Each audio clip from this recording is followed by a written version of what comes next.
ora koutou. We are here with my next guest and good friend, Joe Daymond. So, yeah, I don't know where that came from. Already 2 seconds in out the gate. What's up, mate? What's up, man?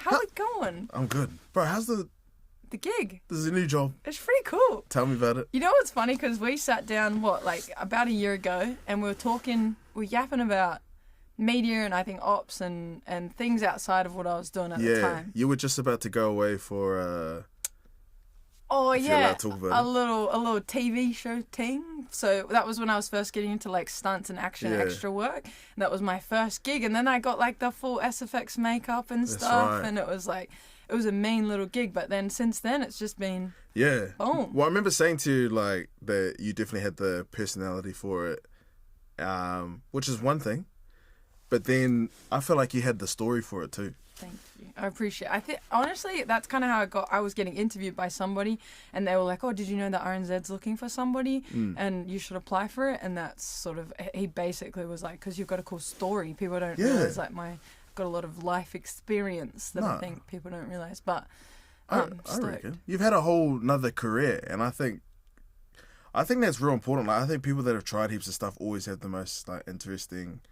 Because you've tried things, you know what it's like to be vulnerable because you've been in so many situations where, like, you don't really know what's happening next. Yeah. And, like, we related to each other on that.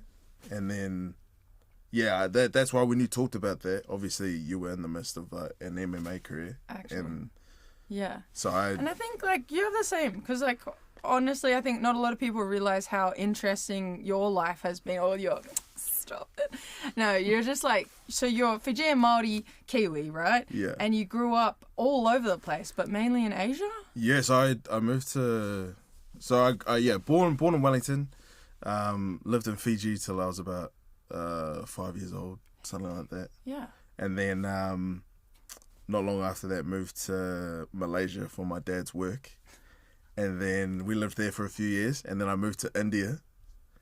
And then we moved back to New Zealand when I was like 10. So back I was to like, Welly, hey? Yeah, back to Welly. So I was like overseas for sort of five or so years, like early on in my life. And then we moved back to Welly and then to Auckland.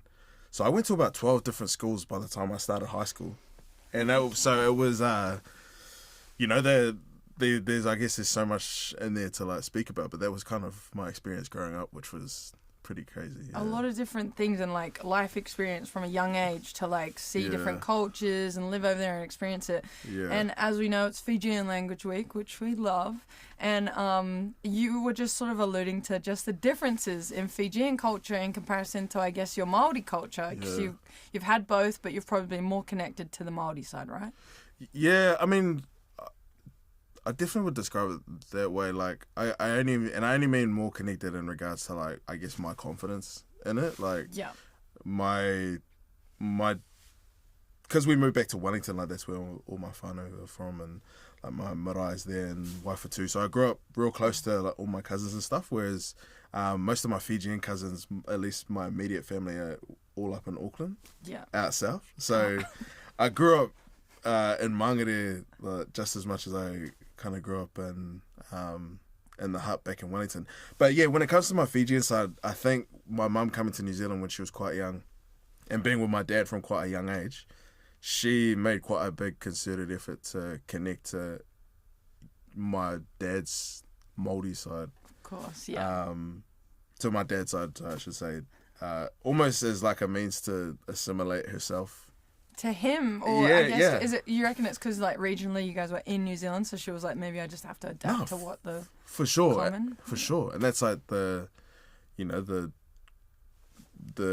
ever migrant story is doing whatever you can to assimilate, and then that was kind of my mum's avenue for it. So my mum was actually bigger and more connected to my father's side than I would say even my dad was.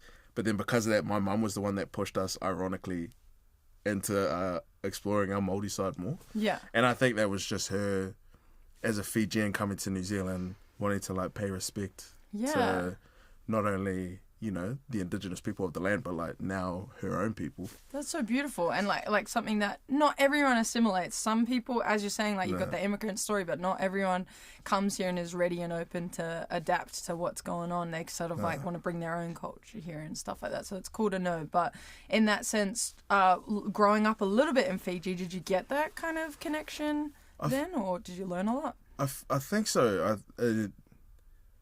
I mean, I don't think my mum will mind me saying. I think she definitely went back to Fiji like more for a need thing, and I think as soon as she was ready to leave again, because she left when she was a kid, took me back when I was born, and then brought me back to New Zealand. I think she was really just trying to find her feet, and then as soon as she was ready to come back, we basically did. Yeah. So I think my mum was one of the... I guess it's that, again, that migrant story that probably isn't spoken about as much of the people that, you know, they are coming to New Zealand for a better life. And there's probably a lot more of an effort to, you know, in a sense, learn and ingratiate themselves with a new culture because, you know, they've left their own... They've left their own, maybe at a point where it got them to where they needed to find something, you know, new and better, more opportunities. No, for sure. So I think that was always a really hard thing for my mum to kind of adjust to. Yeah. And honestly, I still think that's the case with her. And I don't think a lot of people really talk about it because you never want to feel like you're ashamed of your culture. You never want to feel like, you know, you've gone on to something better. But then a lot of them are coming from really tough lives, really tough upbringings. It's just what you get from like smaller populated areas. Like, you know, it's a smaller place in comparison to even New Zealand is a small place. And like someone like myself moved to Australia for better opportunities. So it's the same thing. You just got to, you know, find your fit and find more opportunities for what you think at the time. And as a parent, I can imagine that was just like where your head was at. You're looking after your kids and seeing what's better for them. Yeah. And life in Fiji, like I think one thing that doesn't really get talked about a lot, it's not like beautiful all the way around. I think, you know, so many people have this view of Fiji. They're always like, Fiji's so beautiful and it's like resorts and beautiful sun. And I'm like, you've been to dinner around. That's it. That place may as well be Australia.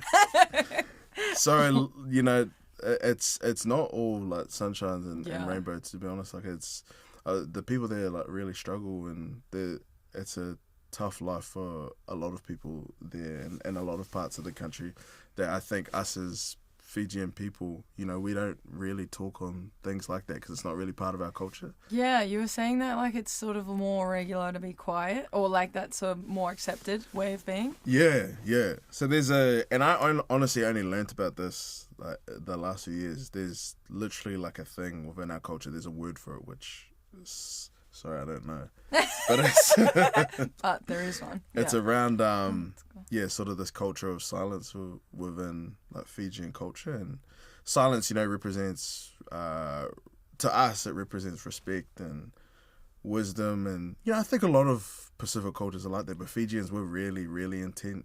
Yeah, we kind of touched on it ourselves, and we're going to go into it later, but like that idea of being humble in Polynesian cultures, but humble so far where you're sort of reserved and suppressed is like bit like, and someone like yourself, like if you could explain your job to someone who doesn't have social media or doesn't know what comedy is, what would you say? Like I would have no idea how to I've got uncles that still have no idea.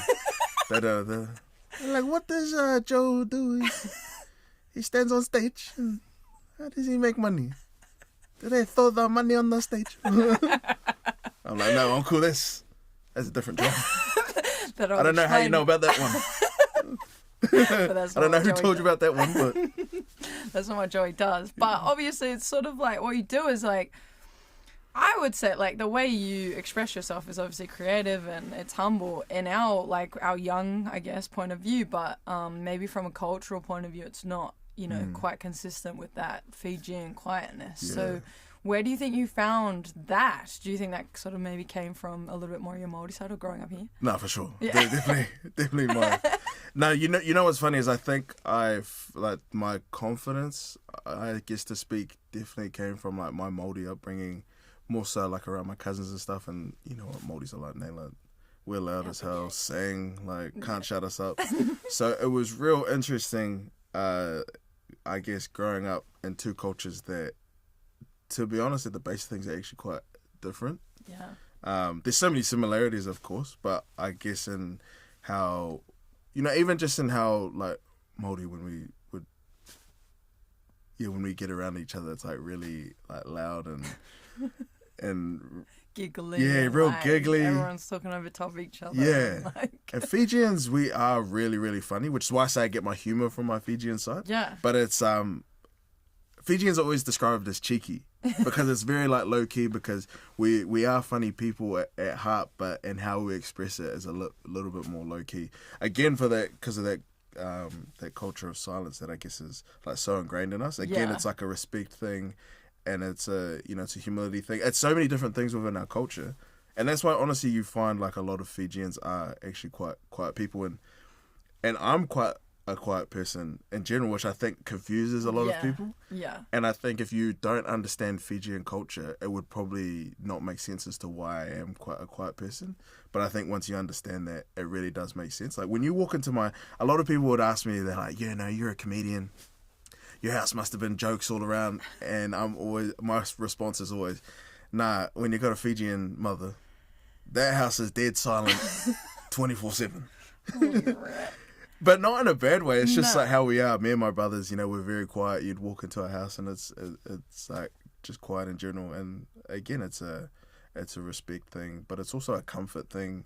It's if your culture is ingrained in that, then there's a sense of safety in that, and so you find a lot of safety within that as well. Which is I say that so that it doesn't come across as just like a bad thing. It's just something that I would almost default to. So yeah, it's probably confusing for people, but then when you understand both sides of it, you would see why I'm in one part really outgoing and real out there, and then in the other part you won't see me saying a whole lot. Yeah, it's cool though, because I think like you understanding all these being different cultures and being able to mold them and sit in the middle, you kind of understand them enough to make jokes about them and sort of like, and then relate to like multiple different audiences, specifically Polynesian. Then of course here in Aotearoa, like that's sort of how we joke. Yeah. Is that like where a lot of your kind of content or skits come from? No, for sure. And I got to figure out how to say this one, but it's I guess when it comes, so I make a lot of jokes about being Māori and about Māori. Yeah. But that's because that is really our culture, like making fun of each other and all the ways. And this is actually Polynesian culture in general. My favorite thing about our sense of humor is what hits is like almost the deep stuff you're not supposed to talk about. Yeah.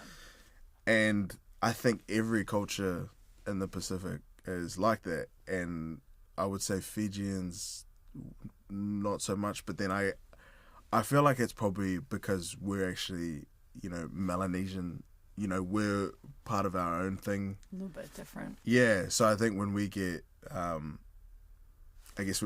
get compared side to side to a lot of those things, it doesn't really make sense why we're different, because we often get grouped in with Polynesian, but then actually when you look at it, well, both we're not. And then at the basis of it, we are very different. So, like Fijian culture, it's not really as much part of our sense of humor to like make fun of our culture and ourselves in the way that Māori do with each other. Yeah. To relate to each other. In Fijian culture, I guess it's a lot more of. I honestly can't really describe it. It's really difficult for me to describe, because we're not serious. But the humor is very different. So I find that I don't really joke about Fijian stuff as much, because it is kind of a harder thing for me to navigate and figure out like what I can and can't talk about. Because even I've had instances where I've talked about my own stuff, personal experience stuff with my culture, and it's gotten like quite a lot of backlash from the Fijian community. And that's not anything that I criticize the community for by any means. It just means I have to kind of figure out how to navigate. Yeah, how to navigate it better. Whereas on my Māori side, say just about damn near anything. And all the bros back home always crack up. They're like, bro, that's so true. That's so true. We do always go live on Facebook. We do have MLMs. Yeah. Fuck. I did buy into a few things. We did all like trillionaire thugs, I love We're that. we do not care. We don't. Whereas Fijians were very, very different, and I suppose that's still a side of myself that I'm kind of like exploring how to express in a way that is funny to Fijians. I'm still figuring that out. Yeah. I love that though. Like it's sort of like I think a lot of face value. We have a lot of different language weeks or something, but it's a really good opportunity to shine light on the differences and the individuality of these cultures. They're so beautiful and amazing, and someone like yourself gets to like mold them all together in a way, which is kind of cool. But speaking more about yourself, I feel like when I met you and I got to know you a little bit better, I realized how sort of maybe your Wellington side as well sort of influenced your creativity and this idea of like theatre or like just being in front of a camera or like performing in a sense. I think a lot of people don't realize that you're naturally funny for sure, but you also have this like creative side of you I think a lot of people don't know about. Do you think that maybe came from like moving around or Welly, or what do you think that you would test that to? I appreciate you saying that stuff, honestly. Appreciate you, Nay. I'm gonna remember that. Yeah. And it's funny. I think it definitely is a mix. Like it definitely would come from having like a lot of different upbringings and stuff. I think that it's hard with that kind of upbringing because you never really know. This is gonna sound kind of buzzy to say, but you honestly don't really know like what your identity is. But I don't mean that in like a sad way. No. I mean it in a way of you're constantly having to almost define what these different things mean to yourself and figure out like what they mean to you. And there's elements of each culture that you connect really well to, and there's elements of each culture that don't. Almost because the belief in each one is working against the beliefs in the other. Yeah. So you're just in this constant like sort of middle ground where you're always challenging like ideas, and you're challenging like, well, why do they do things that way, and like, why do I have to do that? Like, why? Yeah. So I guess what that really creates from a start is this idea where you're always analyzing and looking at things, and I think that ultimately is the basis for creativity. Yeah. Because you're just figuring out why things are the way they are. And then I guess I've used the means of comedy to be like, and then why is that funny? Yeah. And then you add Wellington into the mix, which I definitely would say, like, as you were saying, was such a huge influence in how I've learned how to express myself. Because Wellies is, straight up, I'm going to say this. I reckon we're the most creative city in the world. Fair. Straight up. That's bold. I'll say that. I don't disagree. Honestly, we've already talked. Russell Crowe. Fly the Conchords. Oh, okay. Taika Waititi. Have you seen The Boys? The Boys, the #1 rated Amazon Prime show. Considered one of the greatest shows of all time. Is it really? Yeah. Okay. Lead actors Anthony Starr, Carl Urban, both born in Wellington. Boom. We have so many like music artists and stuff from Welly. We've got people that have studied there. There's a lot of like. Don't even get me started on music.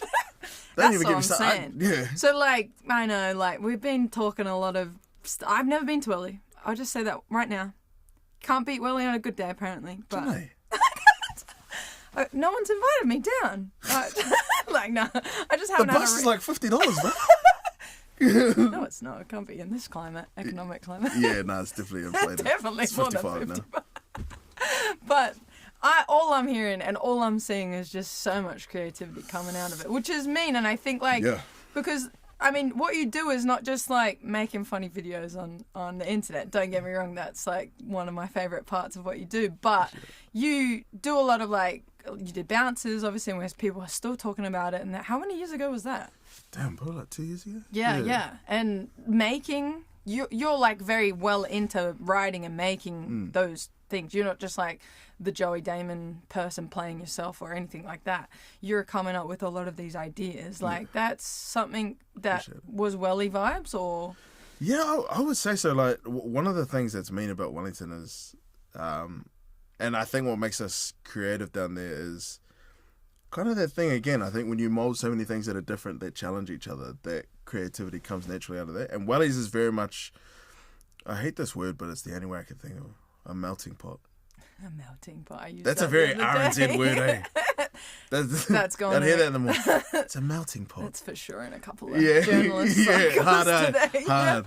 Same. But there's so many different cultures and stuff, and it molds together in every way. Culture, I hate this word, but class, like all that stuff just goes together, even down to geographically, like where I'm from in the hut. There's a train station. I always tell people about this. There's a train station called Ava train station. And on one side of the train station is this road called Macawa, which is one of the most expensive roads in Lower Hutt. Like $2 million houses. Well, I mean, damn, it was $2 million back like 10 years ago. So probably like, I don't know, 20. I don't know how much houses cost. I live with my parents.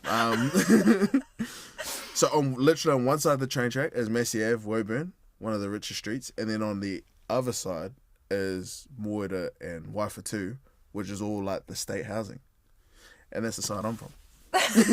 And as you can imagine, yeah, and that's where I came from.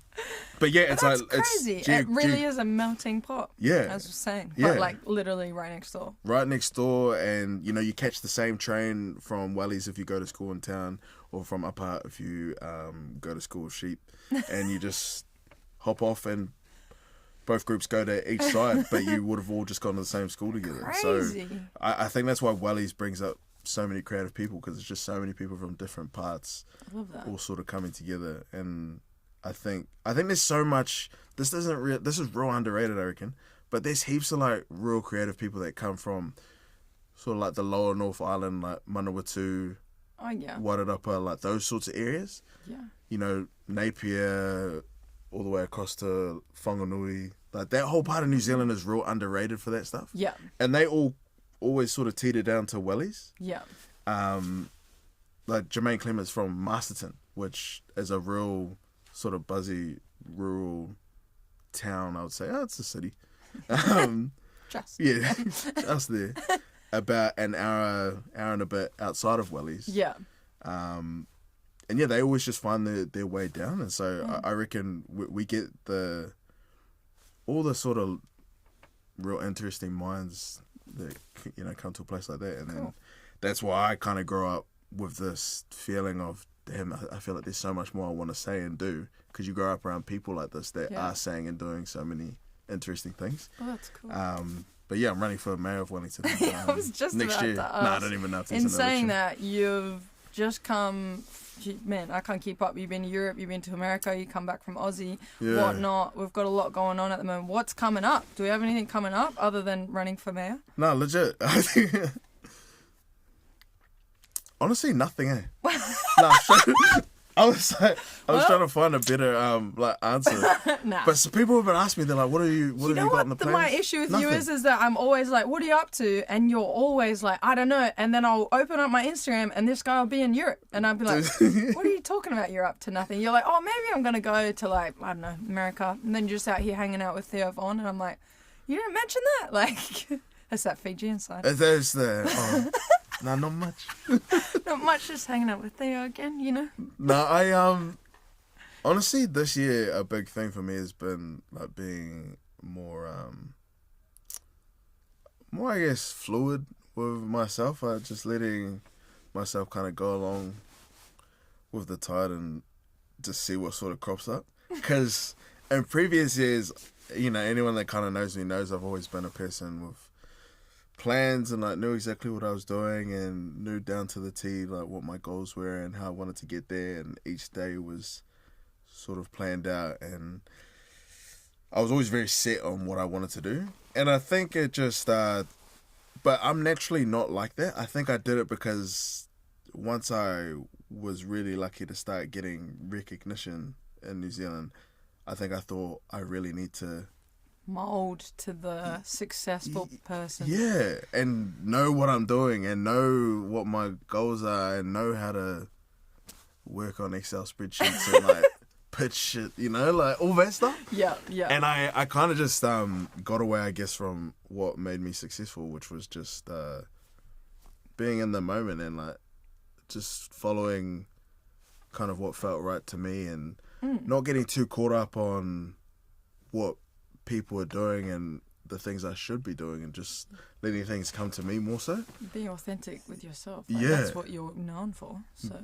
Yeah, and I realized like I hadn't been that for ages. Yeah. So I said to myself at the start of this year that I'll do a lot more of that. And it's been a lot more of sitting with yourself and not really knowing what's coming next. But I've found everything I have done is there's been nothing that has been taxing on me or that's felt like a lot, because it's all stuff that I really like doing with people that I really like. That's so yeah, I'm also becoming a doctor, as you can tell. So, yeah. So Maya. So Dr. Maya. Yeah. That's exciting. Yeah, but me as Maya, I'm obviously not going to say much because, Fijian. Humble. Yeah. Joey D, thank you so much for joining us. Mate. We will keep up to date with whatever you're going to be up to next, whoever you're going to be hanging out with next, and your Fijian quietness online, usually socials, or wherever. It's Joe Daymond. He speaks for himself. Yeah. But thank you for coming on. Appreciate you. Appreciate you.